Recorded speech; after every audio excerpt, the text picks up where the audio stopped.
in there. It's actually a very valid system. I believe that they're going to be marketed in the United States by Descent. And I think that if they're not already available, they should. In the time trial competition with many of the competitors yet to finish. Here's Moser wearing the number 1 and riding that disc rear wheel bike. Very, very smooth style that Moser has. Teso molto in partenza, forse prima di trovare il ritmo ci mette un momento. There's a lot to be said by watching these professional riders and how they carry themselves on their bicycle. Read and heard about them for so many years, and now we have an opportunity to actually see them doing what they do better than anyone in the world. Moser, one of the top riders for many years, and is now has set a good example for many of our American riders who have no doubt looked up to and worshipped this man for years. And here they go to Europe and compete in his home turf, and are making good names for themselves now, some of the Americans. Here's Bernard Hinault, and he's using both the front and rear disc wheels, and with the whatever they have written on them, it actually gives the optical illusion that they're certainly not very round, but I can assure you that these things are as round as they come. And these disc wheels are a little bit different from the ones that Moser uses. These are a lot lighter than Moser's disc wheels. And that is probably the reason why he used them, in spite of the fact that there is a little bit of climbing on this time trial.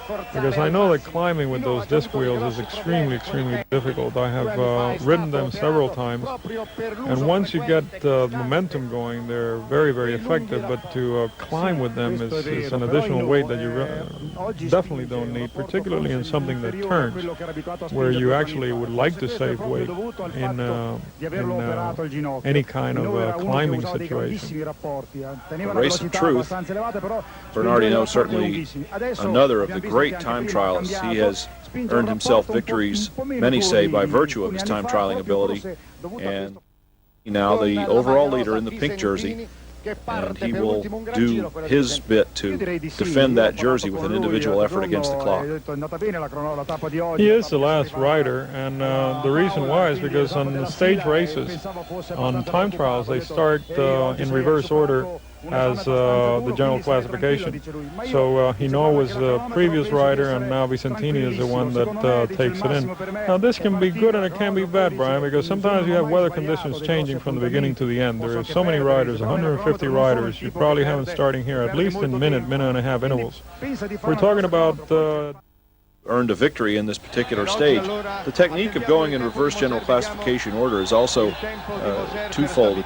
It's very interesting for the fans because the best riders go later. By the way, that was Moser. Here we see Moser now posting the fastest time ahead of Tommy Prim's time there at 47:30. Moser does 47:28. And ecco, intanto scusa Hinault, vediamo il tempo di Hinault. Attenzione, un tempo eccezionale. Il miglior tempo Bernard Hinault, 46:30, nettamente il miglior tempo. Non ci sono dubbi, discussioni sull'esito finale di questa cronometro che Bernard Hinault ha dominato. The time trial, but has turned a very fast time nevertheless, and will move up in the standings. Vicentini, you can see now the time for him, 48:12 against Hinault's 46:30. Could very well be enough for Hinault to take the overall lead in the Giro d'Italia for 1985. Oh no.